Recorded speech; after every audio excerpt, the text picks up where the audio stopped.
En libertad, con Jano García.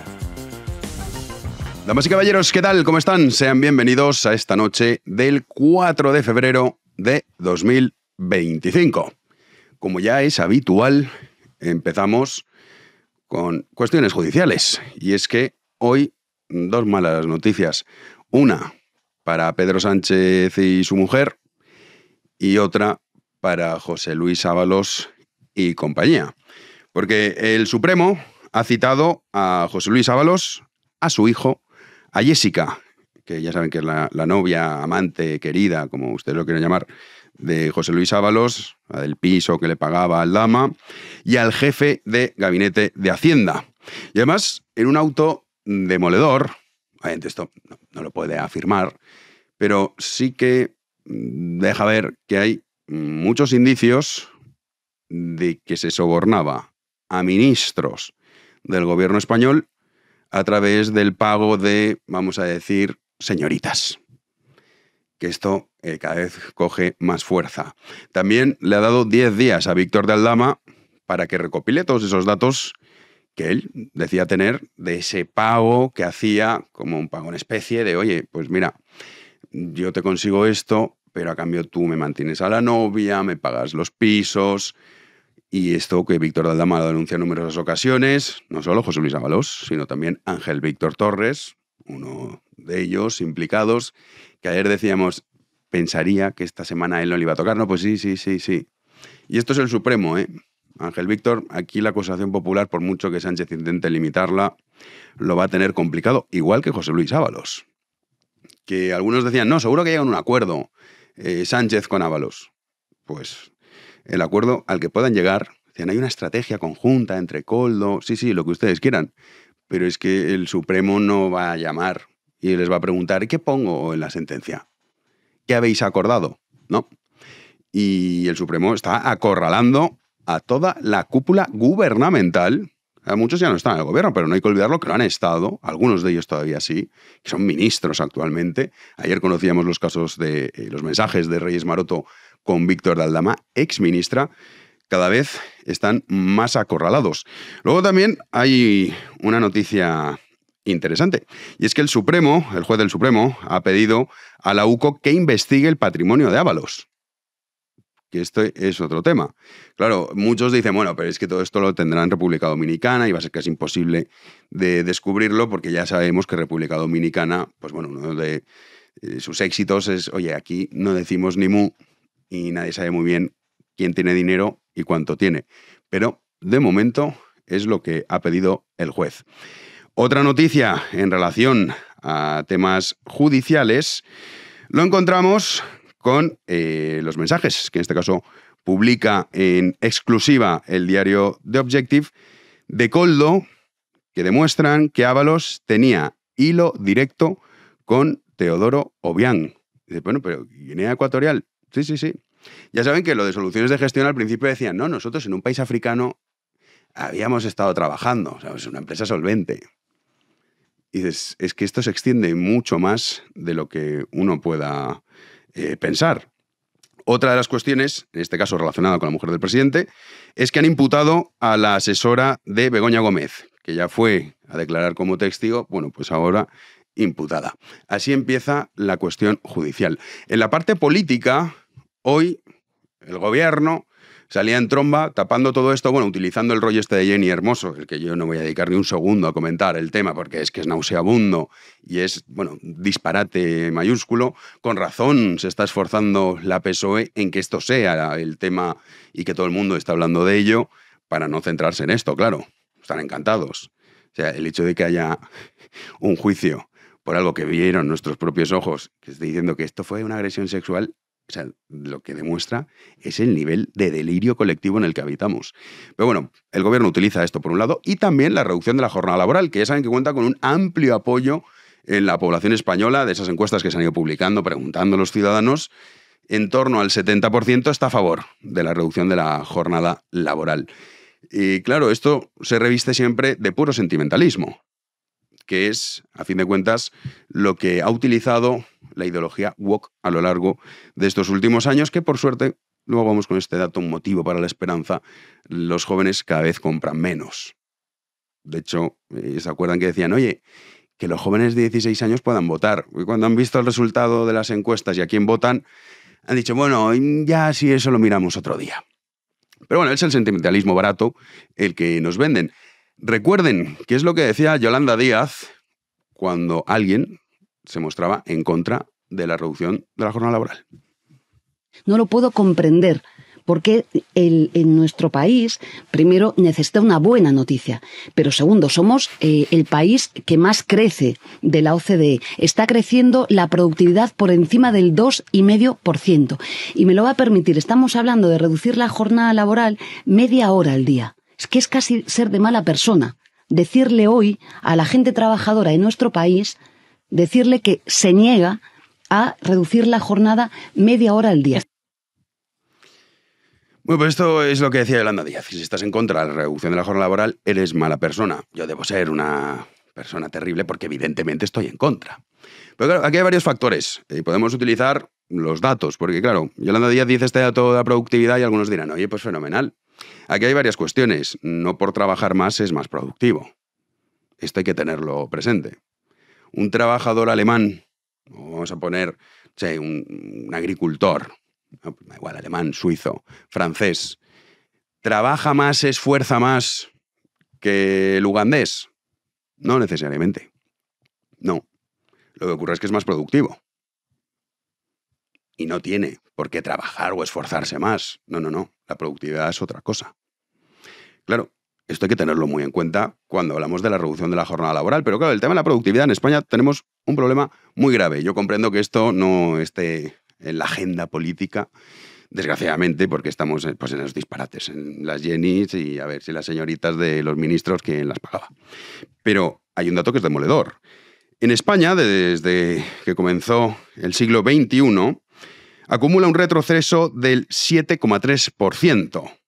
Bueno, ¿esto es mucho o es poco? Pues hagamos la comparación, por ejemplo, con Estados Unidos. Estados Unidos, en el mismo periodo, esto es un estudio que publicó el BVA hace 2 años, Estados Unidos ha aumentado su productividad un 15,5% y Alemania, por poner otro ejemplo, un 11,8%.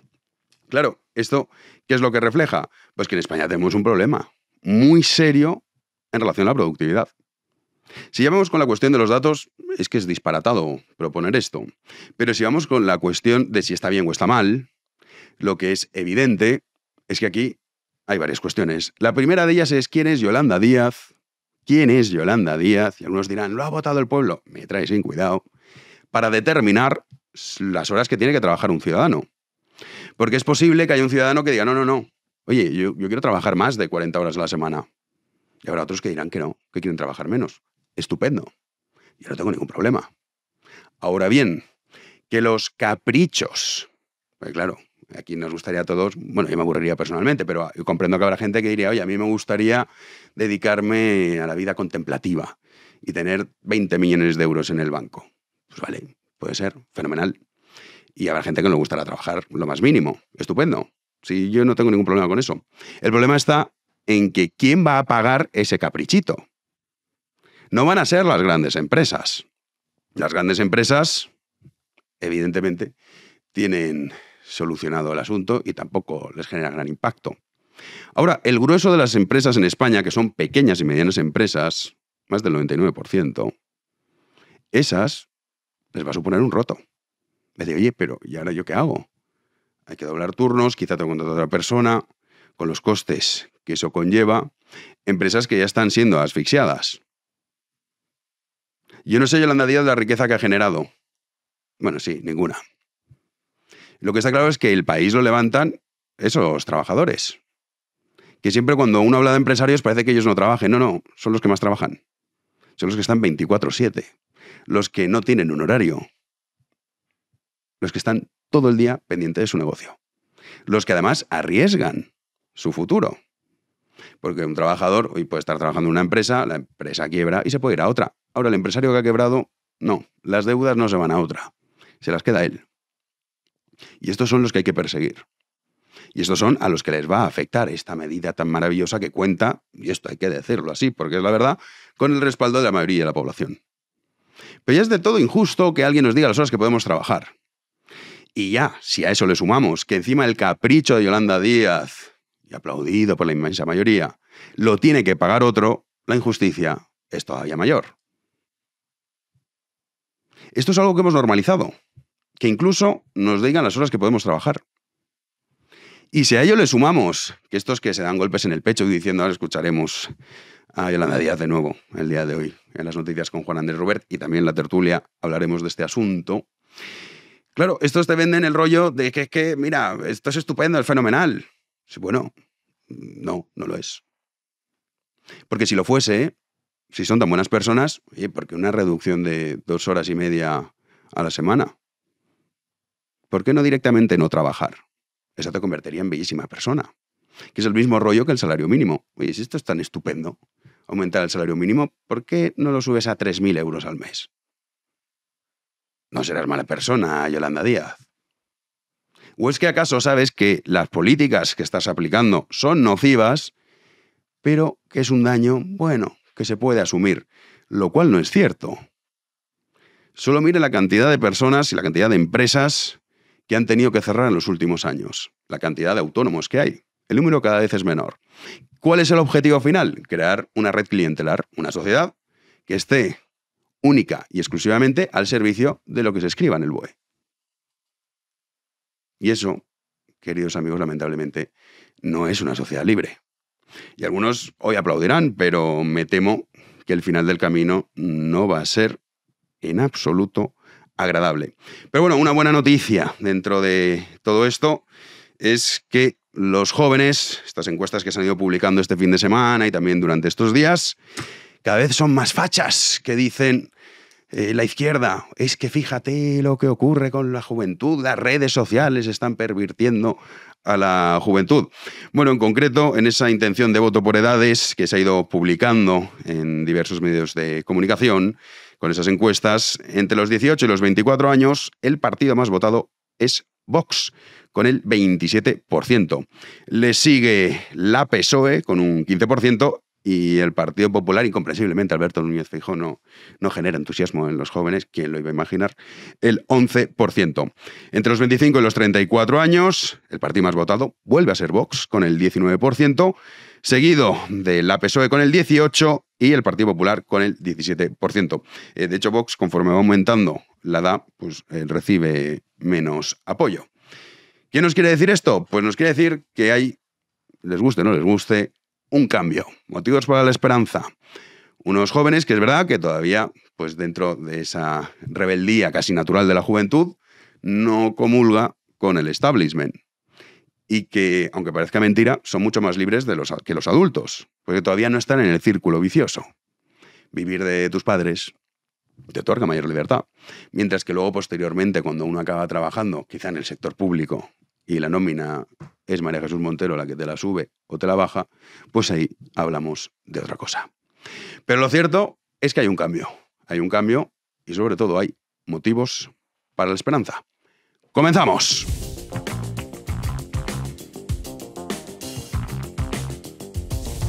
Recibimos ya a Juan Andrés Rubert. ¿Cómo estás, Juanan? ¿Qué tal, Jano? Pues nada, poco a poco recuperándome. Todavía estoy aquí con la voz tomada, pero el medicamento va haciendo su efecto. Sí, joder, luego me escuché y cuando vi el programa dije, ostras, con esta voz horrible me dejó Jano presentar. Pero bueno, es lo que hay. Me tengo que someter al escrutinio de la población y de los espectadores. Entonces, pues... Todos estamos sometidos. Y al escarnio también. Escarnio. Diría, menuda voz. Pero bueno, tenemos ganadores del sorteo. Sí, ya los tenemos, sí. Estos son los agraciados. Los agraciados después de, el sorteo que anunciamos con los 5 libros, 5 tazas y 10 llaveros por haberse suscrito al nuevo canal. Está en el comentario que hemos dejado los arrobas de los usuarios ganadores. Exacto. Entonces tienen que mandarnos un correo y ahí ya entramos para que escojan la taza que quieren, el libro o el llavero, en función de qué les ha tocado. Eso es. Vamos con los agraciados. Pues vamos con los agraciados. Como son nombres particulares, ya sabes que la gente en YouTube se pone el nombre que tiene por ahí, pero bueno, vamos a decir, en primer lugar, los que han ganado esos 5 libros. Tenemos a Aleida Patricia, esa es la primera, Alejandro Pérez, Marionetrix Juárez, Cesc Serrano y Zucifer, ¿vale? Esos han sido los 5 agraciados con libros. Son los que los mencionamos y tienen que escribirnos para decir qué libro de cualquiera de los presentes en este programa quiere y ya se lo mandaremos. Esos son los 5 libros. 5 tazas para Gallo Lelio, Brandon López, Elena P., MJ Álvarez y Jesús García. Enhorabuena también vosotros por las tazas para elegir. Y luego tenemos los 10 llaveros, Jano, a Consuelo P., Israel Martí, Iria Lozano, Lin CM, L. Manhattan, Sico de los Ríos, hay nombres maravillosos, María Jesús Huertas, Fran y 2 más me quedan. Una Sísifo revelada. Muy bien, y está bien. Palgar. Esos son los 10 agraciados con los llaveros. Entonces, pues bueno, ha sido un sorteo reñido porque, en fin, había unos cuantos miles en el bombo. Lo hemos hecho con ChatGPT. Sí, no ha habido bolas calientes. Esto no es, pues yo que sé, el típico rival fácil que le toca al Real Madrid en una competición. No. Pues en este caso, pues ha sido bastante, bueno, yo creo que equitativo, ¿no? O sea, que... Sí, no, un sorteo, oye, estos son los que ha tocado. Estos son los que han tocado. Así que nada, ya saben, les mencionamos ahí abajo en la descripción y nos dicen el libro, taza o llavero que quieren y nada, enhorabuena también. Pues oye, se pueden seguir suscribiendo al canal, ¿eh? Claro, hombre, claro, sí, esto no termina claro, con esto. No termina aquí. Oye, Jano, y quién sabe, igual luego en el futuro también puede haber alguna cosita, algún sorteo, alguna cosa también. Puede que pasen cosas en el nuevo canal. Claro, pero primero se tienen que suscribir, eso lo tienen que hacer y probablemente pues tengan premio.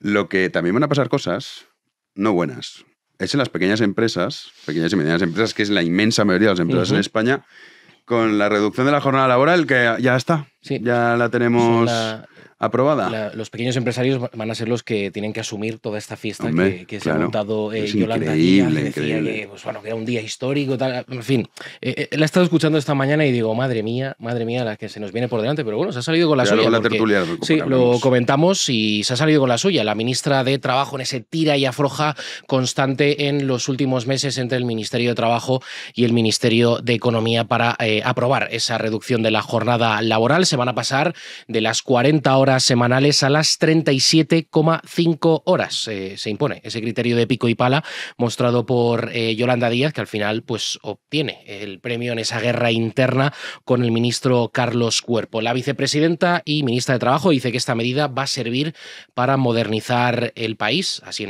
en abstracto, ya saben que nunca menciona la palabra España, y asegura, como he dicho, que es un día histórico. Yolanda Díaz. El trabajo no es una mercancía. Esto lo dice la Declaración de Filadelfia del año 1944. Digo más, el trabajo no es un fin en sí mismo. Ni vivimos para trabajar. No, ella seguro. Trabajamos para vivir. El trabajo es un medio. Un medio de locomoción. O sea, que los argumentos son, pero son para llorar. Claro. Lo dice la Declaración de Filadelfia. A mí que me importa lo que diga la Declaración de Filadelfia. ¿Qué puede decir eso? Está en un papel escrito. No, es que, cuidado, el derecho positivo es dramático. Dramático, porque te salen personajes como Yolanda Díaz. Efectivamente. Sí. Dice, no, trabajar, hombre, en su caso ya lo sabemos, claro. Es que ahí está la cosa, esto no va a ser inmediato, pues un anteproyecto de ley se espera que entre en vigor o que esté en el BOE antes del verano. O sea, poco a poco. Exacto, sí, he dicho yo que lo han aprobado.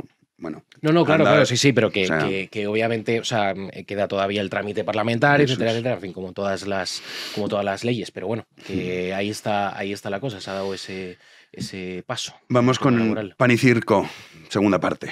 Sigue siendo lo más comentado, Jano. Es increíble. El juicio a Luis Rubiales, en este caso, ha sido el seleccionador nacional, Luis de la Fuente, el que ha ido a declarar esta vez como testigo y, bueno, básicamente, pues ha tenido que hablar por ese beso de Luis Rubiales a Jenny Hermoso tras la final del Mundial Femenino del 2023. El seleccionador nacional estuvo en esa final y también, pues, con la expedición de la Real Federación Española de Fútbol, por lo que ha sido llamado como testigo en su declaración, que ha sido bastante tensa, el técnico de Aro ha respondido a las preguntas de la Fiscalía, que ha comenzado preguntándole por su relación con esta jugadora, con Jenni Hermoso. Él se ha desmarcado de todas esas presuntas coacciones a la futbolista tras ese beso y dice que en el avión de vuelta no era consciente todavía de toda la polémica que se había generado. Y nos ha dejado esa declaración, como decimos, un momento especialmente tenso, una reprimenda del juez, en este caso al seleccionador nacional, por la forma que tenía este último de responder a las preguntas. Escuchamos.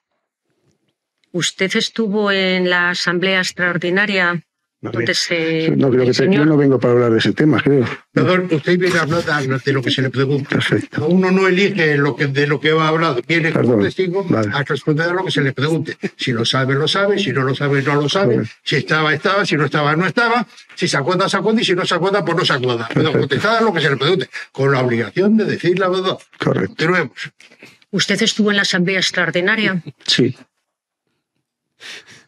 Ya está, no hay más preguntas, señoría. ¿Usted se cree que está en una rueda de prensa? Bueno, eso es lo que decía mucha gente. Dice, no, yo esta pregunta no he venido a hablar de esto. No he venido a hablar de esto, tal. No, yo en el chiringuito de jugones. Estoy solo centrado en el partido de la próxima jornada, no hablo de fichajes, tal.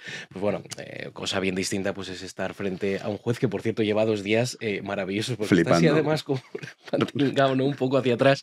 Y está como, además, también riñe a los abogados que preguntan, ¿eh? O sea, que no solo a los que están declarando, sino también, pues eso, la defensa de Jenni Hermoso, en este caso era la que estaba preguntando a De la Fuente. Y mira que me cae bien De la Fuente, pero es verdad que, bueno... yo no he venido a hablar de eso. Pero yo no voy a hablar de ese tema, pues oiga, tal ha sido... las reacciones que incluso la Fiscalía se plantea que pueda ser imputado Luis de la Fuente por... Es que es todo disparatado. O sea, ya empezamos con que estamos celebrando un juicio, que está todo el mundo viendo un juicio de una que dice que el beso fue una agresión sexual, que lo hemos visto todos. Sí. O sea, acojonante. Es tremendo, es tremendo. Es que como vamos a acabar medicados. De aquí salimos medicados. Más de lo que estoy yo ahora. No, lo tuve una broma. Al lado de aquí, vamos. En un par de años al psiquiátrico y ya, pues crónico, claro, va a ser esto. Porque es una locura. Claro, ya empezamos con esa de locura y luego ya se suman todas estas. Bueno, en fin, es tremendo. Vamos con Trump y los aranceles. Sí, claro, esto es una guerra que está siendo... Sí, mientras nosotros estamos con Jenni. Exacto, estamos con en el mundo están pasando cosas. Sí. Efectivamente, una guerra comercial que está subiendo pues cada vez más el nivel. Ya sabes lo de los aranceles de Trump a diestro y siniestro, que si Canadá, que si México, que si China, que si luego va la Unión Europea. Pues China ha dicho, oye, pues yo también te voy a poner aranceles. Y eso es lo que ha anunciado el gigante asiático este martes, que va a imponer aranceles del 10 al 15% a ciertos productos de Estados Unidos a partir del próximo 10 de febrero. Lo hace después de que entraran en vigor esos gravámenes adicionales del 10% que había impuesto el presidente de Estados Unidos a los productos chinos.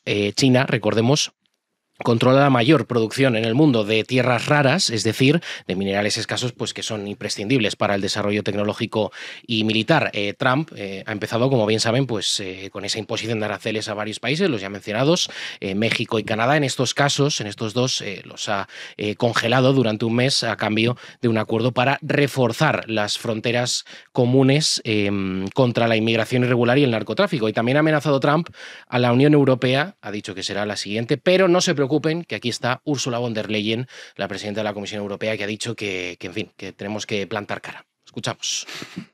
The European Union is prepared for robust but constructive dialogue with the United States. But we also recognize potential challenges in the relationship with the United States, and we are ready for that. When targeted, unfairly or arbitrarily, the European Union will respond firmly. Arden deseos de saber cuál va a ser esa respuesta firme de la Unión Europea, Jano. Es que difícilmente el problema puede ser parte de la solución. Ursula von der Leyen no va a solucionar nada. Desde luego que no.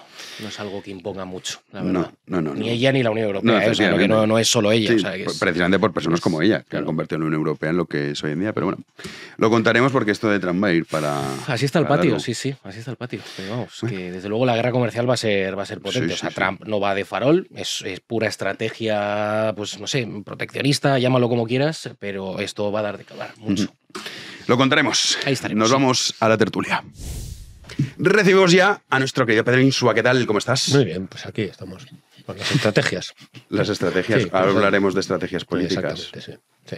Eso es, la política es estrategia, básicamente. Sí. ¿No? Más o menos. Más o menos. Sí, hoy descansamos un poco del tema judicial. Vale, Juanín, me parece, que también llevamos ya... Es que es todos los días, cada vez. Sí. No, empezamos nueva novedad, o sea, hay una novedad, perdón, en un tema judicial otra vez. Y dices, sí, pero hasta que el Supremo no se ponga más claro, esas cosas. Pues, a ver, lo está haciendo, pero poco a poco. Vamos a hablar... Los juicios paralelos siempre son malos, porque ¿para qué vas a hablar de una cosa que... Pero inevitables también. Sí, por supuesto.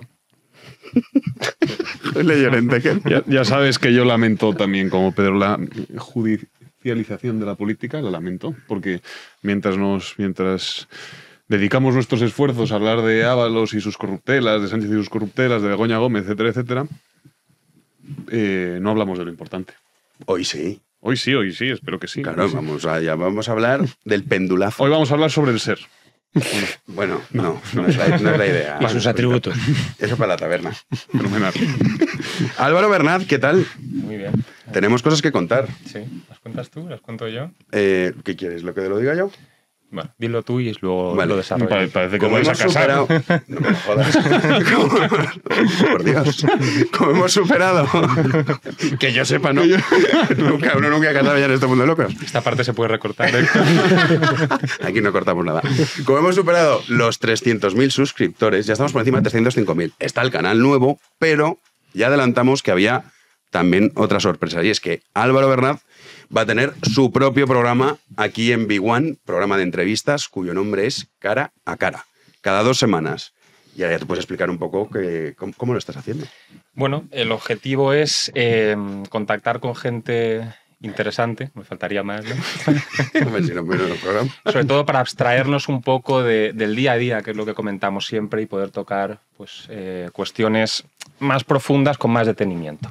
Entonces entrevisté a Juan Soto Ibars el otro día. Este domingo, si no me equivoco, Este domingo se emite. Sí. Se emitirá. A las 10 de la mañana estará subido en este canal de Big One.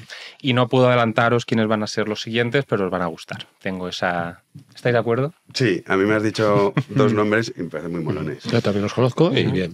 Sí. Pues nada, lo dejamos ahí para que tenga un poco de gancho el asunto. Sí, muy bien. Bueno, pues ya lo saben. Cara a Cara con Álvaro Bernat. Se estrena este domingo a las 10 de la mañana y cada 2 domingos lo tendrán disponible. Vamos a hablar del pendulazo. Mira, ¿esto qué es? Bueno, la ley del péndulo, claro. Tenemos datos en relación al voto de los jóvenes. Claro, que luego esto está muy ligado con el tema de las redes sociales, porque ese afán del Partido Socialista, pero también del PP, que calladita y dice, sí, tú esto regúlalo porque bien no les va. Vamos a repasarlos, Juan, esos datos. Sí, porque la encuesta publicada por el barómetro 40 decibelios, que dejaba detalles relevantes, ayer comentamos algunos, pero en relación al tema de los jóvenes, resulta que Vox es el partido con la mayor subida en intención de voto y se consolida en especial entre ese sector, entre el de los jóvenes, donde un 27,4% de los menores de 25 años lo respaldarían frente al 15% que optaría por el Partido Socialista o el 11% por el Partido Popular. Y también se convertiría, por otro lado, en el partido con más votantes fieles. De hecho, retiene el 83,4% de quienes los respaldaron en las elecciones de julio de 2023. Bueno, pues un dato que motivos para la esperanza, en el sentido que a pesar del adoctrinamiento, de la educación, también es un poco el sentimiento del joven, ¿no? De rebelarse frente a eso. Y claro, el péndulo va a ser un pendulazo. Pues estos han estirado tanto, hemos llegado tanto hasta el otro extremo, que ahora cuando viene la vuelta pues es importante. Así que si quieres empezamos contigo, Pedro, ¿cómo ves estos datos? Bueno, yo, que soy profesor de secundaria, pues lo percibes, sí. Percibes que ahí hay un componente contestatario de rebelión, de rebeldía ante la políticamente correcto, pues es el discurso oficial de la clase dominante, como decía Marx. ¿Cuál es la clase dominante? Pues el burócrata cosmopolita, digamos, es un poco la clase dominante hoy en día. Manejan unos presupuestos, los eurodiputados, no hay que hablar más que... Vamos, están instalados en el bienestar más absoluto, ¿no? Y entonces, bombardeando permanentemente grandes instituciones, ¿no? Como pues generales, ¿no? Como la ONU, internacionales, con un discurso muy, muy elaborado y muy muy machacón y muy blando, en el fondo, con unas consistencias, de un recorrido muy, muy largo, pero con una consistencia muy, muy, muy débil, ¿no? Y entonces, porque a poco que lo contrastan con la vida social en la que están muchas veces, ¿no?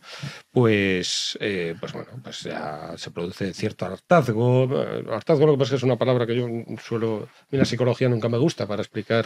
No me gusta no porque no me guste, que eso sería psicológico otra vez, no, sino porque creo que es completamente insuficiente para tratar los temas, ¿no? Es decir, por ejemplo, cuando se dice, no, es que Sánchez es un ambicioso. Bueno, Feijóo es ambicioso, eso empatan ahí, o sea, eso no explica nada. Ahí tienes que engranar pues, con la sociología, con otras disciplinas que tienen mayor profundidad, ¿no? Entonces, claro, ¿qué pasa aquí? Pues yo creo que, pues eso, el bombardeo permanente del woke, vamos a hablarlo así, que es un poco como se ha concebido esto, ¿no? Pues produce pues, un componente que en la juventud en líneas generales de rebelión, de rebeldía, de contestación. Tampoco muy elaborada, pero sí, digamos que está más, que agarra mejor la realidad que el propio discurso woke.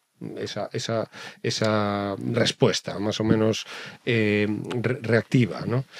Y no es completamente reactiva, empiezan a haber contradicciones, por ejemplo, sobre todo, y ya termino, el tema del turbofeminismo, vamos a llamarlo así, porque yo me iba a llamarle al feminismo, esto pues lo observan, ¿no? Entonces dicen, bueno, ¿por qué tienen que tener un privilegio? ¿Por qué esta senda del privilegio a la mujer? ¿Por qué? Porque esto... Muchos chavales ya dicen, bueno, que me parece bien, o sea, que pueden comprender el feminismo, digamos, cierto arrinconamiento social de las mujeres históricamente, pero ahora mismo no. Y entonces esto pues lo observan y se topan con ello. Entonces, bueno, y por no hablar pues de la delincuencia asociada a la inmigración, cosa que es bastante evidente que pueda ser así, gente pues que está en otro país desarraigada, no sé qué, pues con una situación precaria, pues es normal, digamos, que eso que puedes explicarlo sociológicamente perfectamente, no tiene nada que ver con la raza ni con pero que delinca más, pues es normal. Es decir, y que eso se les niegue constantemente, que esas verdades, digamos, se le esté permanentemente corrigiendo, permanentemente el correctismo, ¿no? Que el correctismo es de lo más, ¿cómo diría yo? No sé, purista, ¿no? Purista y asociado a las iglesias más puristas que pueda haber, y está ahí siempre con el dedo alzado y con el pantocrátor, ¿no? Mirándote el juicio final, está permanentemente el juicio final cayendo sobre ellos, ¿no? La condena eterna tienen delante permanentemente con el discurso woke. Y entonces, claro, lo del planeta que va a estallar y tal, pues estos componentes apocalípticos del discurso woke ya están, ya llega un momento en que se produce una rebelión, ¿no? Julito. Vale, yo creo efectivamente que las razones psicológicas son insuficientes para explicar el fenómeno, pero creo que las hay. O sea, es natural que un joven impetuoso, rebelde por naturaleza, vote a un partido, se decante por un partido que es más impetuoso, menos solemne, más, de algún modo, rebelde que otros partidos políticos. Eso es razonable. Luego creo que hay otras razones más estrictamente políticas. La primera es que Vox es el único partido de derechas que no ha asumido el paradigma tecnocrático.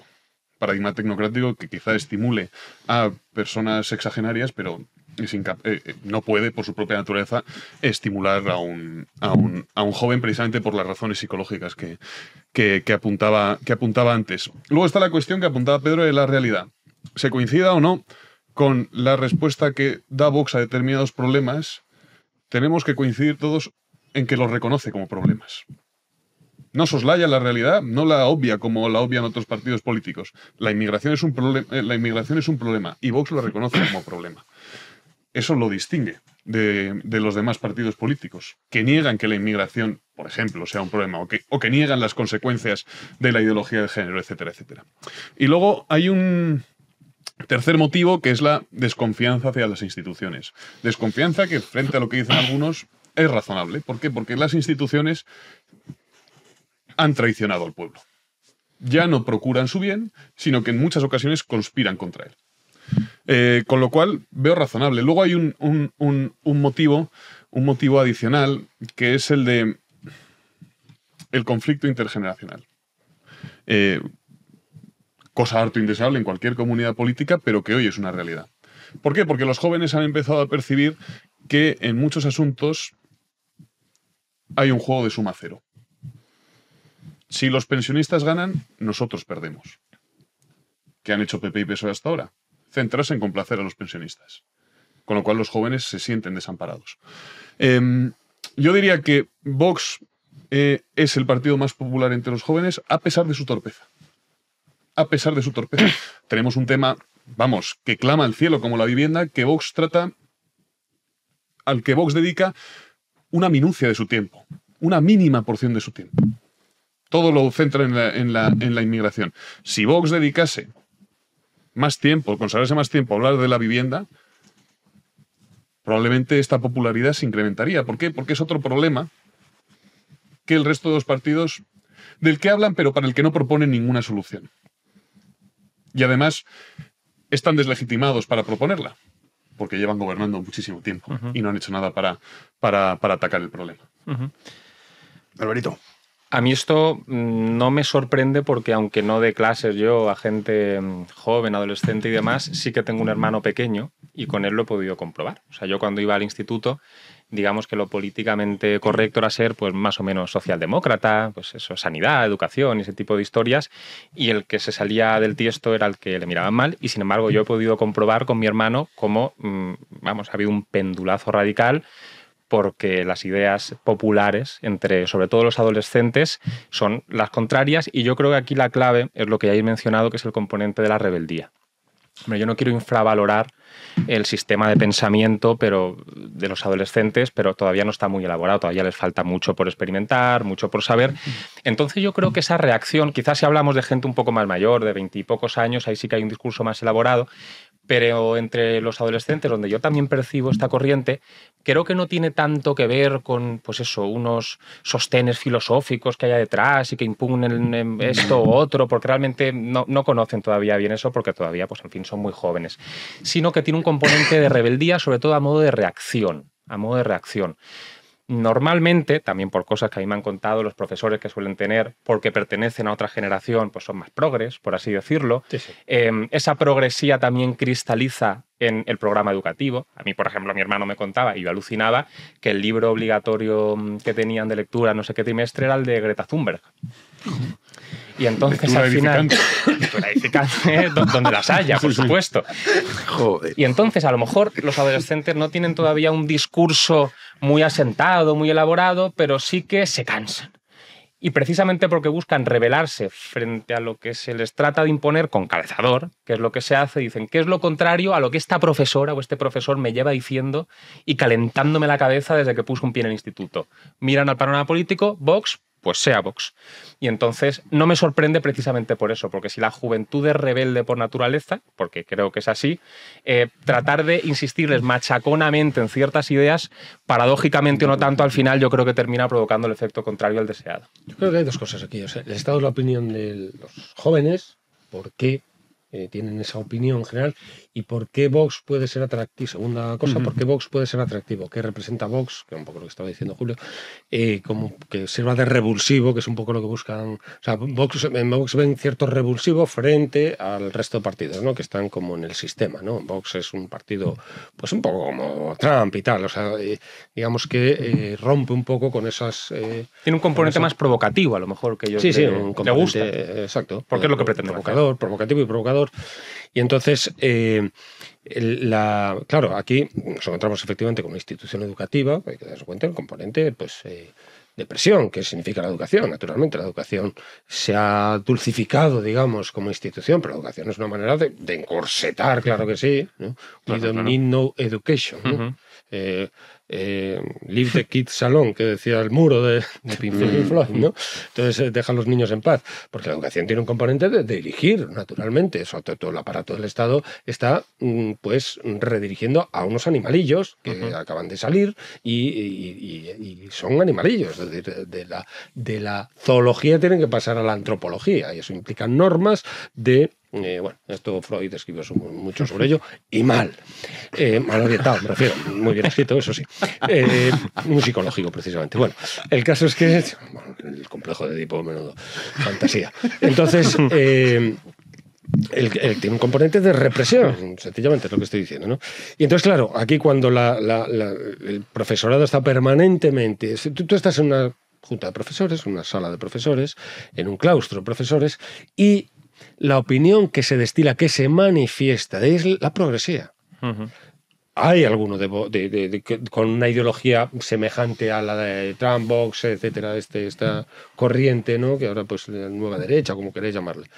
Pero se callan. Estos no se manifiestan. Y eso ocurre delante del alumnado. Y además, el que habla en unos términos completamente terminantes, definitivos, y a Vox hay que apestarlos. Son verdaderos apestados. Pero no solamente Vox, sino Ayuso, por ejemplo, en Madrid. Pues es muy habitual encontrarte pues, unas conversaciones en el ámbito de un claustro de profesores, una junta pues en la sala de profesores mismamente, en el que se exhibe permanentemente el progres. Sigue siendo eso así. Yo asistí en su momento al auge de Podemos y cómo la juventud, también por revulsivos, lo que sea, estaba era muy permeable a las ideas de Podemos. Las ideas completamente disparatadas. Entonces, claro, aquí quizás no sean tan disparatadas las de Vox, eso es una cosa que habría que analizar. ¿Por qué Vox? La segunda parte. ¿Por qué Vox puede representar un revulsivo frente a lo woke, ¿no? Y si ese revulsivo, digamos, un poco lo que hablamos el otro día con el bien común, ¿no? Si se ajusta mejor, si es más prudente esas políticas o no, que es lo que al fin y al cabo importa. Importan los fines de los discursos, siempre. Importa, o sea, como puedes valorar, como puedes, digamos, la vara de medir de un discurso político es si engrana con la polis, es decir, si realmente es beneficioso para el bienestar general. Es que no tienes otra cosa. Me dice, no, el bienestar general es un invento, pues dime tú cuando al liberal me refiero ahora, cuando hablas de que hay que bajar los impuestos, ¿en qué estás pensando? ¿En el bien de unos pocos? Presupongo que estás pensando en el bien general. Claro, entonces, al final, eso es la medida de todas las cosas, de las que son en cuanto que son y de las que no son en cuanto que no son. Al final hablamos del ser, como dice Julio. Sí. Y bueno, da igual. No incites, claro. Bueno, no, si estoy completamente de acuerdo con Pedro, vamos, faltaría más. Yo creo que hay, en gran medida está también la seducción de lo prohibido. Vox es el partido que traspasa la frontera de lo prohibido. El que se atreve a tocar determinados temas que el consenso ha proscrito. Se ha dictado consenso, ya no hablamos más de esto. Y Vox ha roto el consenso. Y creo que eso es seductor. Respecto a la educación, no me resisto a decir algo. A mí cada vez que alguien critica el adoctrinamiento en cuanto a adoctrinamiento, me llevan los demonios. Porque educar es adoctrinar. Sí. Educar, me ha salido hoy un palabra que mezcla ambos. No hay educación sin adoctrinamiento. Educar es transmitir una doctrina concreta. El problema es adoctrinar en el mal, no adoctrinar. Si yo le digo a mi hijo, que no tengo, robar está mal, estoy adoctrinándole. Estoy inculcándole una determinada visión del hurto, en este caso, y una determinada visión del hombre. Ese no es el problema es decirle, robar está muy bien. Traicionar está bien. El problema es el adoctrinamiento en el mal, no el adoctrinamiento en sí. Estoy muy de acuerdo con Pedro cuando decía que educar es encauzar, encorsetar en cierta manera y reprimir también. Reprimir determinados impulsos, etcétera, etcétera, etcétera. Y luego voy a decir una tercera cosa, pero como he olvidado mi papelito... Te arranco una hoja si quieres. La he olvidado. No, porque el cuaderno está tan bien que me da miedo profanarlo. Mira qué educación tan buena ha recibido Álvaro Bernat, que está dispuesto a que le destroces su libreta. He traído un boli y un lápiz porque me esperaba esta sugerencia. ¡Qué maravilla! ¡Qué maravilla! Todo esto estaba pasado. ¡Qué maravilla! Muchísimas... No, ha sido porque a veces se me queda sin tinta y como estoy haciendo así. ¡Qué maravilla! Muchísimas gracias. Lo malo es que ya lo he olvidado. Bueno, para las siguientes intervenciones. Ocasiones, y probablemente durante la intervención de Álvaro lo acordarás. Muy bien. Ahora se me ha olvidado. No. Yo creo que aquí hay otro factor que también es crucial y termina de cerrar el círculo, que es el de las redes sociales. Porque si un profesor dice ciertas cosas a un alumno con la autoridad que normalmente viene aparejada a un profesor, que por cierto es algo que se ha minado hoy en día también, con lo cual precisamente por eso a lo mejor puede darse ese afán contestatario con respecto a lo que dice el profesor, porque la autoridad que estila ya da un poco igual. Veíamos hoy en lo de Rubiales cómo parecían todos los testigos que desfilaban que el juez pensaban que era pues un amigo suyo. Sí, un colega que está ahí sentado como... Una rueda de prensa. Sí, exactamente. Y es un fenómeno bastante generalizado hoy en día, como sí, la figura de la jerarquía, de la autoridad, cada vez está perdiendo yo creo que más valor y precisamente por eso a lo mejor puede darse también esta posibilidad. O sea, mi abuelo me lo contaba, cuando le pegaban en el colegio, ya hacía él porque sus padres no lo supieran. Porque se iban a poner del lado del profesor porque por algo le habría pegado. Hoy en día eso es inconcebible, evidentemente. No me estoy refiriendo simplemente a pegar, sino a cualquier reprimenda que a lo mejor se suba un poco el tono con respecto a lo que los padres puedan considerar oportuno. Y entonces yo creo que puede influir también en este viraje ideológico el hecho de que, lejos de ver al profesor como una figura de autoridad que tiene más conocimientos que tú, etcétera, y por tanto que tú tienes que seguir, es alguien que te inspira desconfianza precisamente por ser una autoridad. Y por eso te gusta llevarle la contraria. Y por eso llega el profesor y está puesto en el fondo de pantalla pues a Franco o Vox, simplemente para provocar al profesor, no porque tú tengas un discurso muy elaborado en torno a Franco, Vox, etcétera. Esvástica, todo esto lo ponen a pasar. Que, por cierto, también ha minado bastante la autoridad de los profesores, creo que el propio comportamiento de los profesores. Sí, sí. Jesús Maestro, por ejemplo, se mete mucho con los que dice yo soy profesor y aprendo mucho de mis alumnos. Dice, bueno, pues comparte tu nómina con los alumnos. Eso es de Gustavo Bueno. Pues mira, pues eso no lo sabía. Sí, porque fue un comentario de Aranguren. Pues no lo sabía. Pero Aranguren dijo, yo aprendo mucho de los alumnos. Bueno, pues comparte. Pues que no comparta la nómina también. Bueno, yo ahí discrepo. Pero, ¿has acabado? No. Termino de... entonces yo creo que la figura de autoridad del profesor, precisamente también por culpa un poco del profesor, que ya no se concibe como un maestro y tal, sino como pues es un compañero más de clase. A lo mejor primus inter pares, pero como un compañero más de clase, muy colegueo, etcétera, etcétera. Ya nos ha hablado usted de las clases, lo cual al final tiene su importancia porque te tomas a esa persona quizás con... Pues eso, no le tomas tan en serio. La tarima se ha quitado. La tarima. En una universidad, por ejemplo, bueno, o a un nivel general, esto quizás lo sepas tú mejor, ya no se habla de, ¿cómo era? Estudiantes ha sustituido, ¿tú se lo sabes? ¿Alumnos o qué? ¿Cómo es? Alumnos y alumnas ya no existe, ahora son estudiantes. Eso. Porque es el género estudiante. Pues, pero creo que tenía un componente por también... Lo menos se pervive el estudium. Sí. Un valor. Y luego yo creo que a esto se le suma el factor de las redes sociales, porque si ya el profesor de por sí tiene poca autoridad y encima tú puedes contrastar lo que dice a través de las redes sociales, que en muchas ocasiones digamos que no casa, entonces ya tienes el cóctel explosivo que genera precisamente todo este tipo de situaciones. Y una cosita más en relación con el adoctrinamiento que proviene de la educación, quiero decir, creo que va ínsito en la educación ese adoctrinamiento, pero yo, como de costumbre... soy reticente con respecto al adoctrinamiento que proviene del Estado, precisamente porque creo que el fin, y vosotros habláis mucho del fin, no es el más noble. Esto, por ejemplo, era Tocqueville quien lo decía, que decía que el Estado era paternalista, pero en el mal sentido del término, porque al final un padre está encima de ti, te obliga, entre comillas o sin comillas, a adoptar ciertas decisiones porque piensa que tú no eres capaz todavía en ese momento vital, con la aspiración última de que tú te llegues a emancipar. Es decir, te pretenden hacer alguien autosuficiente para que luego tú te puedas conducir por ti mismo, que creo que es exactamente lo contrario de lo que sucede aquí. O sea, creo que normalmente el adoctrinamiento estatal va en la línea de generar a personas dependientes que siempre pueda tener yo sometidas para hacer con ellas lo que me plazca. Por eso soy un poco reticente. Esto que hablas de los profesores, yo que estuve en muchos colegios, solo en uno de ellos hablabas de usted, pero no solo los profesores. O sea, al portero, a los cocineros, todo el mundo de usted. Y luego en otros, el profesor Paco. Oye, Paco. Claro, sí. Paco. O sea, dices, no sé. Yo me acostumbré en el colegio a tratarlos de usted y en la universidad me obligaron a tutearles. Sí. Claro, uno termina adquiriendo el vicio cuando te corrigen constantemente. Te corrige quién, el profesor. El profesor. Sí, eso es lo que decíamos. Es que yo que muchas veces me han dicho, oye, ¿por qué hablas de usted? Te lo juro que se me ha quedado en el colegio en el que más años estuve. Bueno, el segundo en el que más años estuve, se me quedó el hablar de usted a la gente por deferencia. Como debe ser. Luego ya cuando entra un vínculo. Pero... Sí. Perdón. Brevísimamente, es que he recordado lo que quería decir. Claro. Por supuesto. Joder. Sí, vamos.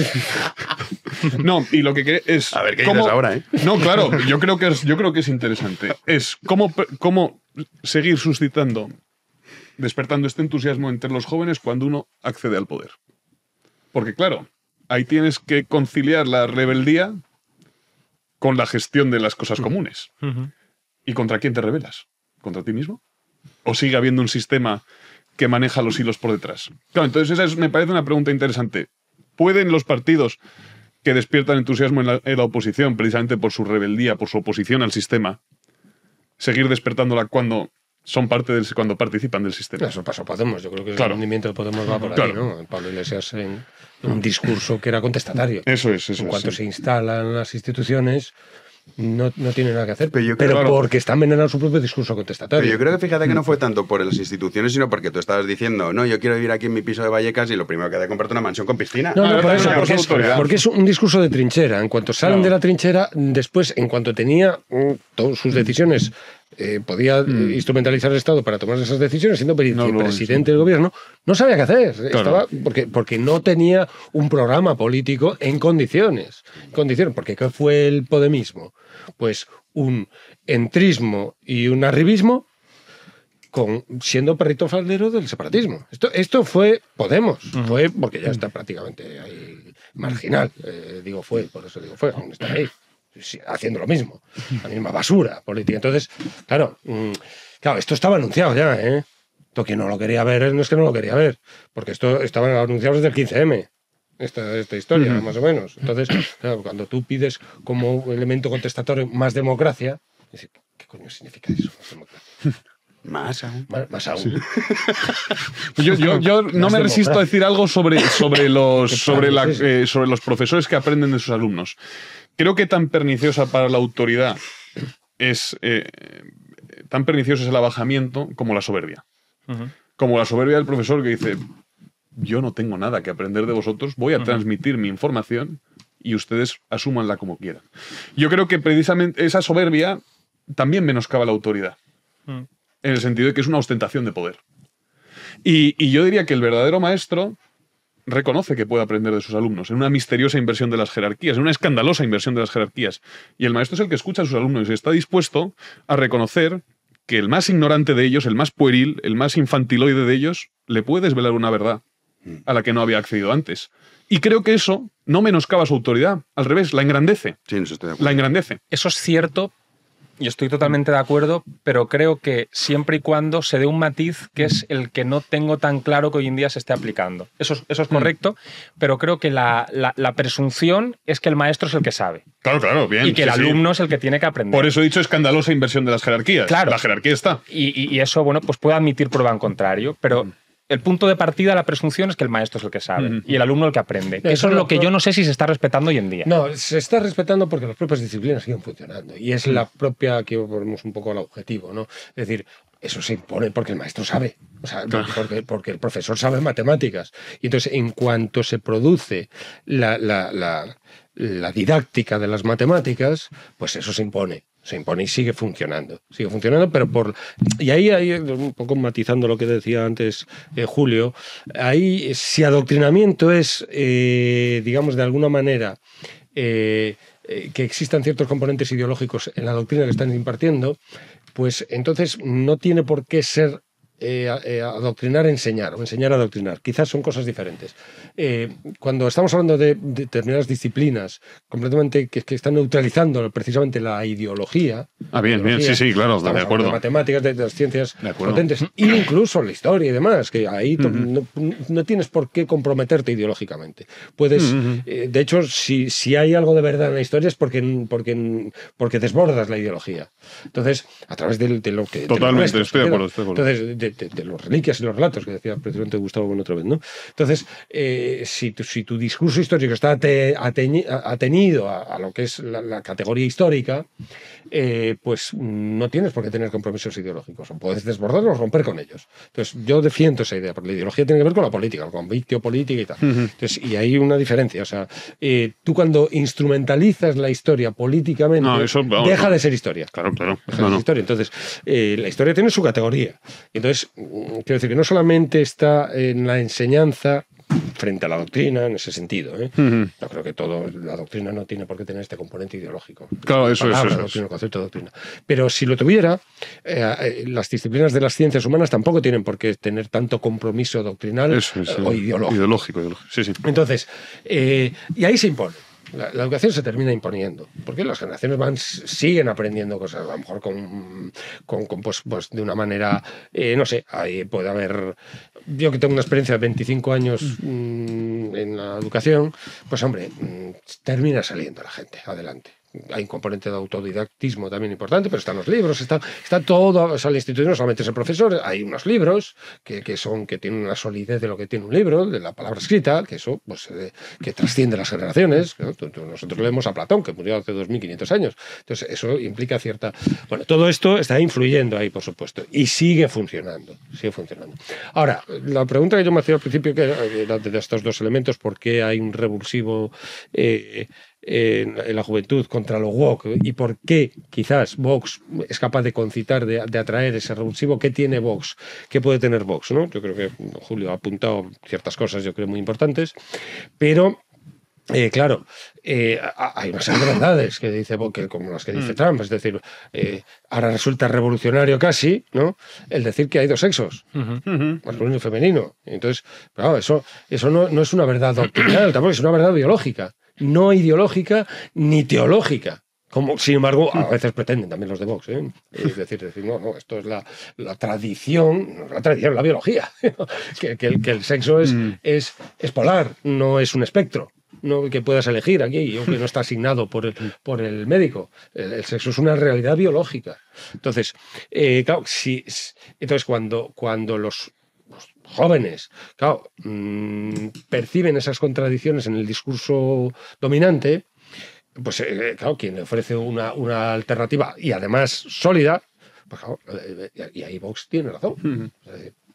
Pues da lo mismo con respecto a, claro, cuando la pretensión es la España plural. Y detrás de la España plural, ¿qué es lo que hay? Pues una serie de planes que lo que buscan es que el catalán es más que el madrileño. Entonces dice el de Madrid, bueno, ¿y esto por qué?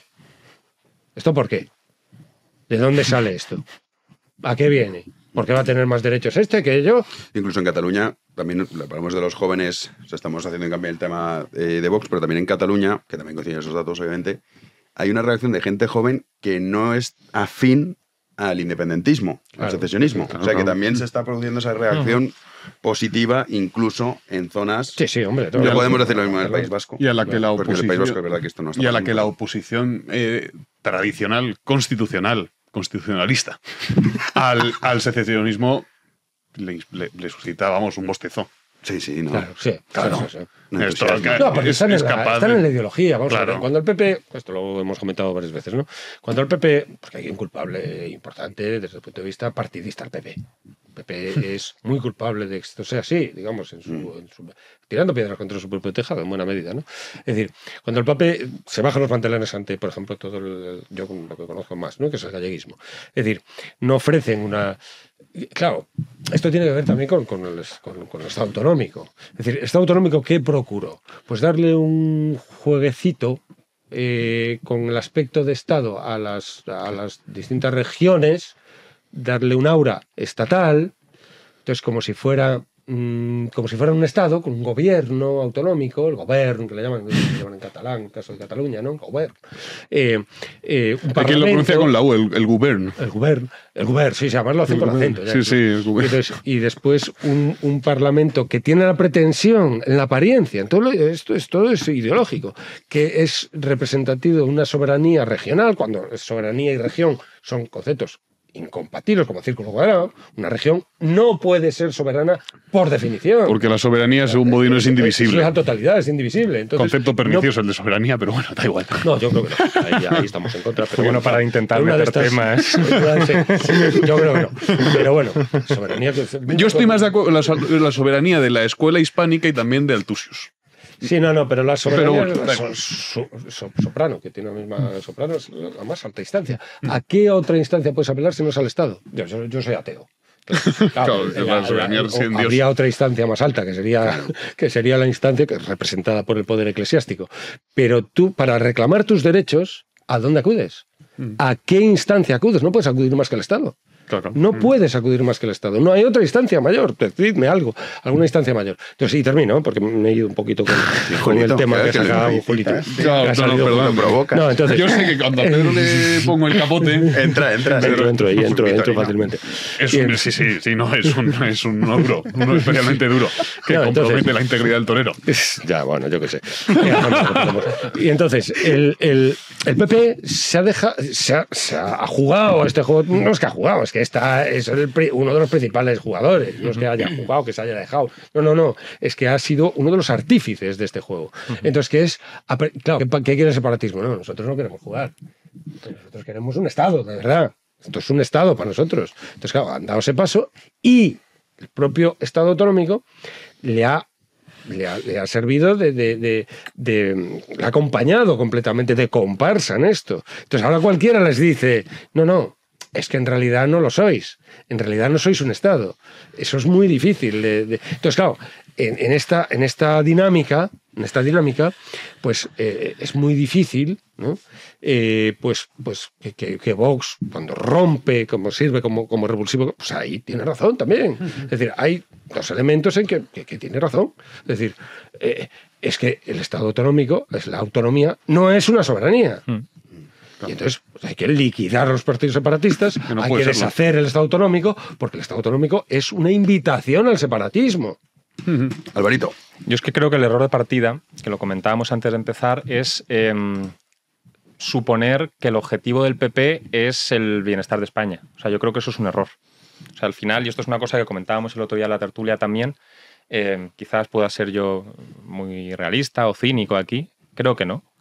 Pero el objetivo de los partidos políticos, al menos a día de hoy, es el de llegar al poder, mantenerse en el poder y, si pueden, ampliar su poder.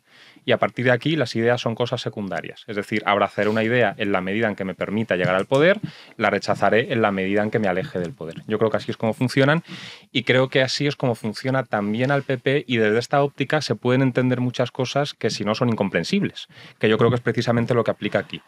Yo creo que lo que tiene en mente el PP es: yo tengo una base electoral grande, que haga lo que haga más o menos me va a seguir votando.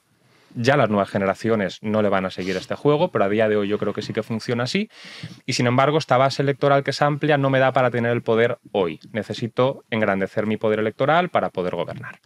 Entonces tiene dos opciones: mirar a su derecha o mirar a su izquierda. Yo creo que mira a su derecha y no le convence, digamos, esa vía, porque dice, es que el votante de Vox también es fiel. Entonces, si yo me acerco a la derecha, va a ser muy difícil que votantes de Vox me pasen a votar a mí, o quizás no en un número suficiente como para llegar al poder. Entonces, descarto esta idea. Precisamente por eso, muchas cosas que podría estar defendiendo el PP, como la que comentas tú ahora, no las hace. ¿Por qué? Porque dice, voy a mirar a mi izquierda. Ahora mismo el PSOE está hundido y tocado y hundido. Tocado. Yo creo que va a terminar hundiéndose, o por lo menos esa es su previsión. Ojalá. Dirán, hay muchos votantes del PSOE descontentos, que sí que se le pueden... Están muy vivos, una cosa así. Bueno, veremos. Tocado desde luego está, y yo creo que terminará hundiéndose. La PSOE, qué optimista. Electoralmente, quiero decir, por lo menos a corto plazo. Luego volverá, etcétera. Lo bueno que tiene el PSOE es otra cosa. Bueno, lo bueno, en fin. Lo que le da poder al PSOE es otra cosa, que es lo que comentaré ahora. Pero yo creo que la lógica del PP es esa, y por eso yo sí que percibo una estrategia en ello. Es decir, hay mucha gente del PSOE que, en fin, es más o menos gente normal y que sí que puede estar dispuesta a votarme a mí siempre y cuando yo sea el PSOE. Es decir, no me pueden ver con miedo, y precisamente por eso tengo que hacerles el juego. Y... precisamente por eso el PP no hace oposición, porque quiere convertirse en un PSOE. Si os fijáis, Feijóo critica al sanchismo, no critica al PSOE, porque él aspira a ser un PSOE. No se ha dicho, de hecho, al revés, ha dicho, ha derogado al PSOE, como diciendo, qué mala noticia para España. PSOE bueno, que yo el otro día decía, Feijóo aspira a decir... Sí, el de Zapatero o el de Felipe González. El de Felipe González, que hace la marinera, porque ahora... Abrazando a ministros para que entren en la cárcel, por ejemplo, y otras muchas cosas, porque el separatismo, la complicidad con el separatismo... Feijóo simplemente aspira a criticar criticar al sanchismo, no al PSOE, porque pretende atraer a esa gente convenciéndolos. Yo puedo ser mejor PSOE que el PSOE. Esa, digamos, que es un poco su estrategia, y veremos cómo le sale. No estoy diciendo que sea buena, es lo que yo creo que tienen en mente. Y lo que le da poder al PSOE es la colonización institucional. O sea, el PSOE, con independencia de que esté hoy en el poder, va plantando semillitas en muchos lugares que al final incluso provocan que, aunque momentáneamente no tenga el poder en esa legislatura, en relación con ciertas cosas no se le puede hacer daño porque ahí están ellos. Lo que decía Rejón. ¿Os acordáis que decía? Exactamente, es justo eso. Y a la chita callando, por ejemplo, hoy, Álvarez, por ejemplo, está colonizando también el Ministerio de Exteriores. Si me equivoco, corregidme, creo que al embajador ante Corea del Sur, porque se reunió con Ayuso, lo ha cesado. Sí, bueno, sí, el de Croacia y creo que uno más también, con por lo cual... dormirse, ¿no? Por escribir al de Bélgica y al de Croacia por escribir a favor del rey. ¿Y esto qué provoca? Eso no sabía yo el de Croacia. Eso lo vi yo el otro día en el Cascabel. Es que es la Brent Iberia. Álvarez es nuestro Brent Iberia. Y lo que provoca todo esto es que aunque yo las siguientes elecciones las pierda, las instituciones las voy a seguir teniendo.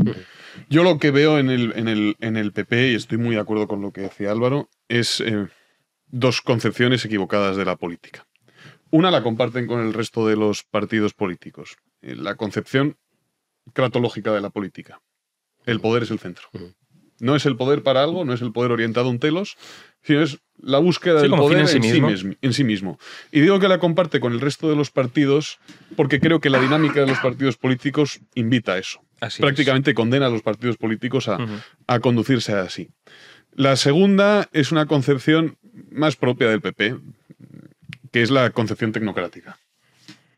La política como gestión de la economía, de los asuntos económicos, en el que el bien común se reduce a un mero bienestar material.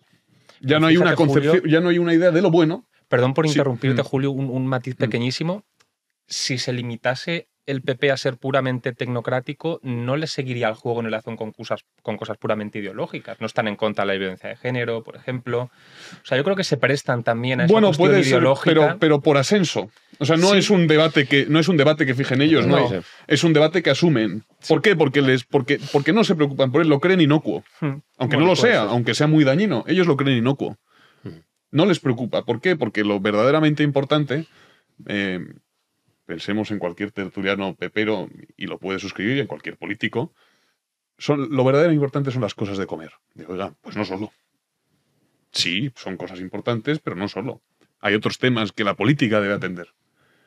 Entonces, lo que creo que define la actitud del PP ante los asuntos públicos es esa despreocupación por todo lo que no tiene que ver con la dimensión económica del ser humano. En el fondo, tras esta concepción de la política como tecnocracia, subyace la idea del homo economicus.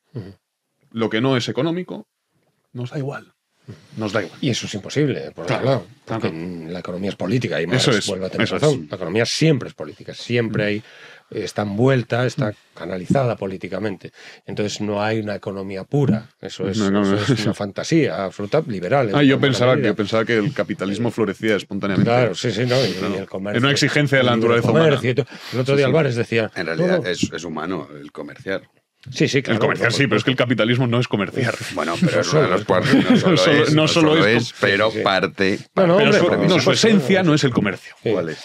No, pero te quiero decir que su esencia es la división de los factores de producción, pero bueno, da igual. No, pero las cosas de comer implican muchas otras cosas para llegar a las cosas de comer. Las cosas de comer, sí, claro, las cosas de comer es importante, pero primum vivere de inde filosofare, que dice el dicho, ¿no? Primero vivir y después filosofar. Necesario, pero no suficiente. Pero es que ahora para primero vivir hay que filosofar necesariamente. Es decir, es imposible porque el colocar un producto en determinado lugar implica un montón de cosas, implica un montón de relaciones, de luchas, claro, decía Marx, de nuevo otra vez, decía, cuando tú haces un intercambio comercial, haces una equivalencia de un valor, estableces esa equivalencia, esa igualdad en el valor de dos elementos que son completamente desiguales desde el punto de vista de su función del valor de uso, que decía Marx, ¿no? Es decir, pues tú intercambias, pues yo qué sé, un móvil por 1000 tazas. Bueno, es un trueque, ¿no? Pero esto todo se representa en el dinero y entonces esos intercambios establecen una equivalencia del valor. ¿Ese valor de dónde sale? ¿De dónde sale ese valor que hace que se pueda equivaler esas cosas? Pues del trabajo, del tal. Y ese trabajo, para para que la sociedad produzca eso, pues implica muchísimas cosas. Pues implica una familia, la institución de un tipo de familia, muchísimas cosas que ya no solamente es ese alimento o esa cosa que tú colocas en el mercado. Totalmente. Entonces, pones a circular el mundo entero. Fíjate, tú coges no sé, lo que pongo aquí, pone Made in China.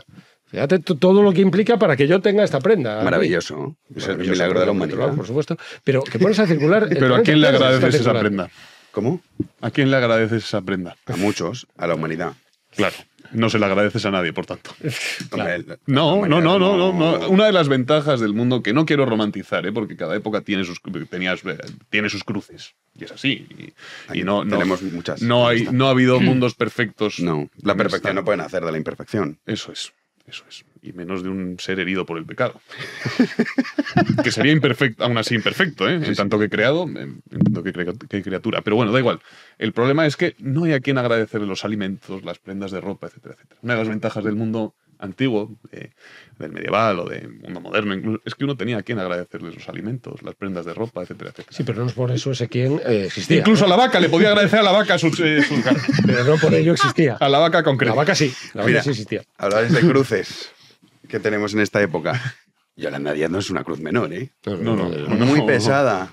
Una losa. Entonces, no sé si tiene precedentes históricos. Es complicado, ¿eh? O sea, es complicado. ¿No? Yo de verdad, sí, mira, habría que buscarlos porque no es fácil, no es fácil. Entonces, la jornada laboral. No quiero acabar la tertulia sin comentar este asunto, que tiene mucha importancia porque la inmensa mayoría de las empresas en España son pequeñas y medianas empresas. Esta Telefónica y estas empresas... Se la pela. Bueno, sí, tú lo dices de esa manera. Iba a decirles da igual. Claro, pero sí. Les es indiferente. Vale, sí. Repasar, Juan. Si en Pilar de Alegría están todos sacando pecho de, ay, mirad qué buenos somos. Os hemos subido el sueldo. Puedes comer pescado, decía el otro día Yolanda Díaz, como, oye, esto de subir 50 euros como si le das de comer pescado. O sea, es un empobrecimiento tan salvaje y aún la gente dando palmas porque voy a trabajar una hora y media menos a la semana.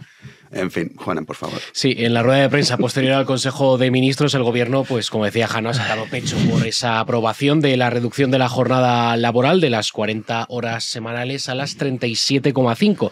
Sacaban pecho, como digo, tanto Yolanda Díaz como Carlos... 2,5. Coño, pensaba que era 1 hora y media, son 2 horas y media menos. 2 horas y media menos. Vaya, por Dios.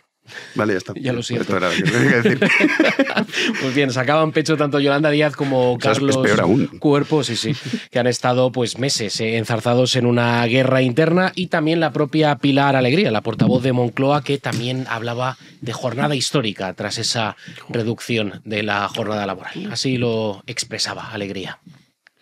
Hoy, si me permiten, se refuerza, se consolida, se mejora con un paso histórico que traemos a esta mesa y, por supuesto, hemos aprobado en el Consejo de Ministros, como es la aprobación de la reducción de la jornada laboral. Un compromiso, como le decimos, histórico, un compromiso de este Gobierno y, sobre todo, un compromiso dirigido para esas personas para las que gobernamos, para los trabajadores y las trabajadoras de este país. Un compromiso que claramente consolida y mejora derechos y, especialmente, mejora, como no puede ser de otra manera, las condiciones laborales de la clase trabajadora de este país. ¿Cuál es la clase trabajadora, por favor? ¿Me lo puede explicar alguien? ¿Qué quiere decir clase trabajadora? ¿Cuál es la clase trabajadora? Es que no sé cuál es. Yo he intentado, incluso por redes sociales y tal, he clamado porque definieran qué es un trabajador, que se supone es una clase que se distingue de otra clase que no sabemos cuál es. La no trabajadora. La no trabajadora. La clase no trabajadora. Pero que no se sabe muy bien qué es lo que hace. Claro, si no trabaja, ¿qué es lo que hace los empresarios no trabajan. Claro, los empresarios no. Entonces, que alguien define trabajador, por favor. Urge, porque dada la presunción con la que hablan, están dirigiéndose a la clase trabajadora, porque todo esto son en beneficio de la clase trabajadora. ¿Nos quieren decir alguien qué es la clase trabajadora? Hay dos opciones. La primera, que incurran en sinécdoque, que tomen la parte por el todo.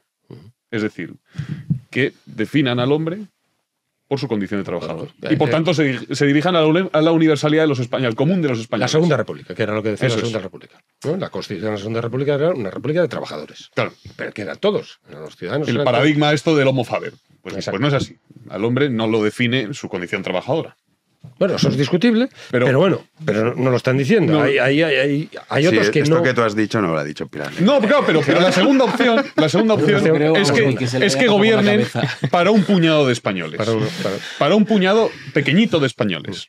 Y que se despreocupen de todos los demás. Ha llegado a decir, nosotros gobernamos para la clase trabajadora, cosa que es absolutamente falsa, porque lo único que hacen es empeorar las condiciones materiales del común de los españoles, del hombre corriente.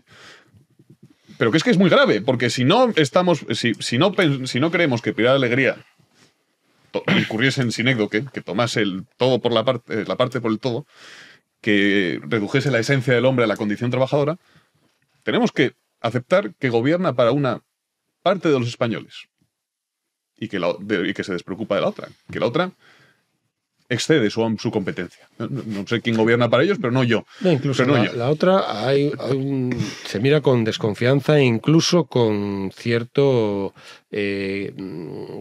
cuidado. Sí, cuidado sospecha, en el sentido de sospecha. Sí. Cierto sospecha. ¿No? Cae bajo sospecha porque la otra parte de algún modo está abusando en sus... Entonces hay que compensar atendiendo a la clase trabajadora ante los abusos de la otra. Esto parece que es como insinuado, ¿no? Parece que está... porque hay que cuidar a la parte trabajadora que reciba los beneficios que pueda aportar un gobierno porque está siendo abusada, como le gusta decir a Irene Montero, abusada por esa otra parte, ¿no? Entonces hay que cuidar mucho esa. Entonces, pero claro, ¿cuál es la brumosa parte que nunca se atreven a nombrar? Claro. Entonces, se supone que hay, claro, yo muchas veces me he encontrado, pues eso, dices, no, es la parte asalariada, el trabajador es asalariado. Dice, bueno, ¿Y el taxista que es dueño de su taxi? Por ejemplo, bueno, todo lo que es delirante todo esto, de verdad. Yo soy autónomo, entonces... Yo también. Y también asalariado. ¿Ah, sí? Soy una suerte de híbrido. Un centauro. Un centauro del trabajo. Un animal mitológico. ¿Eso lo tenías apuntado? No. Se me ha ocurrido mientras hablaba. Me gustaría ser un centauro. Puestos a imaginar. Sí, sí. No está mal. Oye, en fin, todo esto reconduzcamos esto, Álvaro, por favor. Todo esto es mucho más feos, por claro. Supuesto. El híbrido enchufable, por ejemplo. El híbrido enchufable. ¿Ves? Claro, pudiendo... Pues claro, he preferido el centauro al híbrido enchufable para cortarse las venas. Sí, tiene más resonancia. Más empaque. Todo esto es delirante. Lo de Julito, dices. Efectivamente, sí.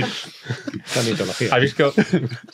¿De qué forma tan sutil lo he dicho? Para que no se supiese qué interpretar. Es que es tremendo porque Álvaro es cortés incluso cuando es descortés. Es una maravilla. ¿Tienes esta virtud? Eso me lo ha dicho mucho. Que yo envidio. Alvarito. En fin. Jornada laboral.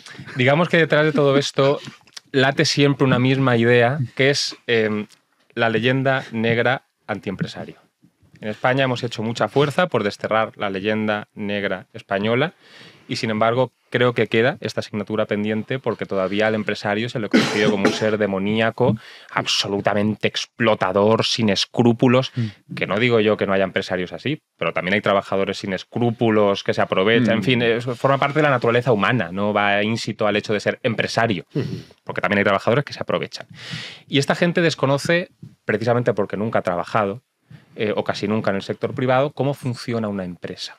Al final trasluce en su discurso. Al final esto no deja de ser una subida de salario encubierta, porque si a ti por trabajar menos horas te tengo que pagar lo mismo, quiere decir que con menos productividad mantienes tu sueldo. Es decir, en las pequeñas empresas que ya van bastante asfixiadas, se les obliga a subir, creo que salía un 8% más o menos de subida salarial, lo cual es una barbaridad. Y sobre todo... yo creo que trasluce eso. Había una cuenta muy buena en Twitter, que ya no está, y esto lo he comentado en alguna ocasión con Jano, que era Díaz Pensiones, que hacía una equivalencia precisamente para convertir en algo gráfico el tremendo coste que suponen las pensiones en España, porque al final el ser humano con estas cifras tan astronómicas se pierde. Yo no sé lo que son 10.000 millones de euros, o sea, no manejo esas cantidades, no tengo las equivalencias. Entonces te ponía equivalencias con, por ejemplo, la reforma del Bernabéu. Lo que ha costado equivale a un día de pensiones en España. La gente decía, ostras, madre mía, tanto son las pensiones. Y ponía ejemplos así, pero había un tipo de ejemplo en concreto que a mí me parecía particularmente gráfico, que era cuando decía, la fortuna de Amancio Ortega equivale, me lo voy a inventar, pero era algo rollo 8 meses de pensiones, 7 meses de pensiones en España. Con lo cual la de Roche, pues a lo mejor son pues, un mes o un poco menos. Y yo el silogismo que hacía era, vamos a ver, si esta gente cogiese a Mancio Ortega, a Roche, a todos estos, los dejase a cero, no a 100.000 euros, a cero, por malvados empresarios, tienen para un año. ¿Y luego qué? Si no saben generar un euro. No, además es que el Estado no genera, precisamente, lo que genera son las empresas. Entonces... pero esto es una cosa que es importante, que es lo que decía antes, o sea, Julito, que ha dicho lo de, les da igual. Esto al que más afecta es al pequeño empresario. Por supuesto que sí. O sea, el pequeño empresario lo revientas que con tiene que doblar turnos. ¿Sabes cuál es el problema? El problema de esta ley es que es muy representativa. ¿Y por qué dejarlo en 37,5, por ejemplo? Claro, si trabajar poco es bueno, pues suprime el trabajo, toma por culo. Claro, ya está. El salario mínimo, si es tan bueno, sobra 10.000 euros al mes. Esta disposición es representativa, ¿por qué? Porque representa una tentación de la política estatal, que es simplificar la realidad, simplificar el espacio político. Es legislar sin considerar la complejidad del cuerpo social, sin atender a su riqueza, sin atender a su problemática. Quizá esta reforma tenga sentido en un sector concretísimo. ¿Qué ocurre? Que se refiere a todos los sectores. Es antiprudencial. No considera la concreción de lo real. Se queda en la abstracción. Uniformiza. Y cuando uno uniformiza, menoscaba la complejidad de lo real y conspira contra ella, de la realidad social. Claro, yo digo, si esta medida puede ser estupenda, no sé, me lo invento, no lo sé, para los profesores de universidad, lo desconozco, probablemente sea inocua. Pero es que igual, para un tendero, no es benéfica. Entonces lo que hace es simplificar algo que es complejo de por sí. Es que esta medida es antiprudencial, casi antipolítica por eso. Porque no considera la complejidad del cuerpo social, del sector económico. Eso es más bien una propaganda. Es decir, vamos a ver, aquí se trata de que no explicas un poco la explicación oligofrénica. Es decir, no llegan hasta el final en la explicación, probablemente porque quizás pues tampoco sea fácil de explicar, precisamente, ¿no? Es decir, pues, porque claro, las dinámicas económicas muchas veces son muy difíciles de controlar políticamente. Bueno, de hecho, casi nunca se controlan políticamente, ¿no? Pues medidas que se toman, yo qué sé, estoy pensando ahora, me acaba de pasar así por la cabeza. Alfonso X el Sabio, pues, un tema que yo he estudiado bastante tal, pues lo primero medidas que tomó fueron medidas de naturaleza económica y prohibiendo pues el intercambio de comercialización de productos suntuosos porque la moneda era una moneda muy, muy pobre y había que revalorizarla y bueno, una serie de medidas y se le fue de las manos totalmente, fue imposible de sujetar aquello, ¿no? Entonces, pues aquí, claro, ¿hasta qué punto se subordina? Esto es la duda que uno tiene ante este tipo de medidas, ¿no? ¿Hasta qué punto se subordina la propaganda, el poder vender, el poder decir que Pilar Alegría diga, o sea, el fin de esta medida es decir en una rueda de prensa hemos hecho historia, bajamos la apariencia, ¿no? Al margen de las consecuencias que tienen para la productividad y tal, el hecho es que reducimos las horas de trabajo. Claro, sí, ya está. Pero no te explican qué consecuencias económicas, de naturaleza económica tiene eso, no lo explica en la rueda de prensa. Es que es casi imposible de prever qué consecuencias puede tener. Probablemente sea imposible. Precisamente por eso el Estado no puede arrogarse ese papel. Claro, ese es mi punto de vista. No, pero tiene que tomar medidas, de todas formas, el Estado, aunque las consecuencias económicas sean muy difíciles. Es decir, la economía tiene razones que la política siempre va a desconocer. Siempre, porque está sometida, esto lo decíamos el otro día, está sometida a dinámicas que le desbordan un Estado, porque hay otros Estados en el entorno que están metiendo sus productos, que pues ahora Estados Unidos con los aranceles, tal. Entonces, ahí es muy difícil de prever muchas cosas, pero tienes la prudencia precisamente está en intentar controlar la economía. En intentar controlarla. Y la economía es importante, claro que es importante, es fundamental la economía, pero porque la economía implica decisiones que no solamente son económicas, siempre necesariamente de otro orden. Entonces, claro, aquí hasta qué punto, porque esta es la dinámica del PSOE en líneas generales, este tipo de medidas no son... El fin es la propaganda, esta es la duda siempre. El fin es pues, un fin propagandístico. O sea, el fin de esta medida no tanto es el bienestar social en general, sino el poder decir en una rueda de prensa hemos bajado las horas de trabajo. Uh-huh. Ya está. Sí, qué buena persona eres. Exacto, ya está. Ese es el tema. Bueno, vamos a dar las gracias a nuestros queridos socios. En este caso, a Francisco Javier de Estepona, Ángel de Salou, Javier de Valencia, Carlos de Ibiza y Lucía de La Coruña. Hoy no hay expatriados, Juanan. A ver. No todos los días puedes tener esa ilusión. No podemos pedir caviar todos los días. Claro. Es lo que hay. Bueno, ya nuestra Españita, que está además muy repartido. ¿Sí? No es caviar, pero sí jamón ibérico. Hombre, yo me quedo con el jamón ibérico. Yo también, sí. 100%. Ibérico es una maravilla. ¿Dónde va a parar? Así es. Y una buena cecina también. Yo creo que puede llegar a rivalizar con el jamón ibérico. No estoy de acuerdo. Mi juicio sí.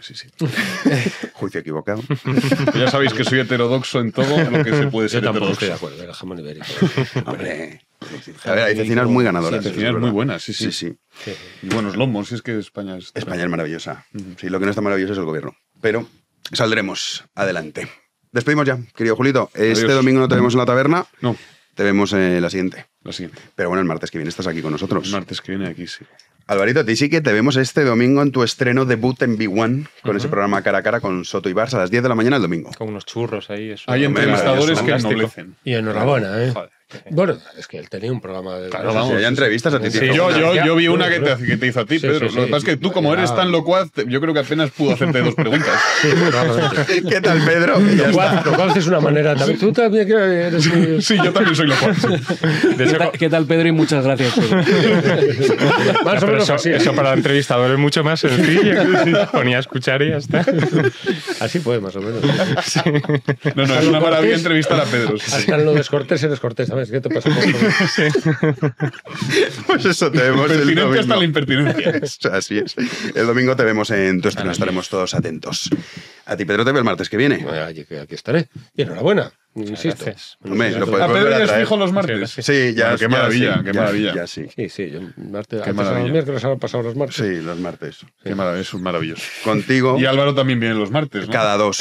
Bueno, sí. Pero bueno, así nos hacemos un poco de rogar y tal. Claro. Y nos vemos con más ilusión. Juanito, mañana sí que tienes que estar aquí. Mañana más, Dios mediante, aquí estaremos. Héctor a los mandos también, porque si no, esto nos 40 pone horas, lado. 40 horas. A nosotros, ya sabes que nosotros no somos legalistas. Voy a empezar a aplicar la reducción de la jornada laboral. Si no, me chivo a Yolanda. Sí, no sé. En conciencia vais a desobedecer. No te levantes un día a mitad del informativo porque ya tengas cumplido. Claro. O sea, voy a tirar los bolis como hacíamos en el colegio, ¿no? Ya para decir ya... Hasta aquí hemos llegado. Podríamos poner la típica alarma, la sirena esta que suena en los colegios. Sí. Ahora no suena eso, ahora suena Shakira y cosas así. ¿Qué me dices, tío? Ahora los colegios música. Sí. ¿Qué? Sí. En el mío sonaba música, pero eran gaitas. Música clásica y tal. No sé si yo he escocesas estado o en institutos en que no sabías si ibas a la siguiente clase o a la barra a tomarte un... ¿Me estás diciendo esto en serio? Te lo estoy diciendo, completamente serio. ¿Qué dices? Oye, Yo a veces salía de clase y esto ha digo, sido un golpe muy duro. ¿Dónde estoy? Voy a tomar el gin tonic. Sí, no sabías muy bien a dónde ir. ¿En serio? ¿Suena música? Sí. Pero música, ya te digo. Sí, es así moderna. Reggaetonera, a veces reggaetón, sin ir más lejos. En un instituto en el que estoy ahora, pues suena música, yo qué sé, Mozart. música clásica. Por lo menos. Sí. Uy, me dejo impactado, ahora te haré más preguntas. Nosotros regresamos mañana a las 1 de la noche, aquí en Libertad, en Vigo a Media. Como siempre, muchísimas gracias por estar ahí.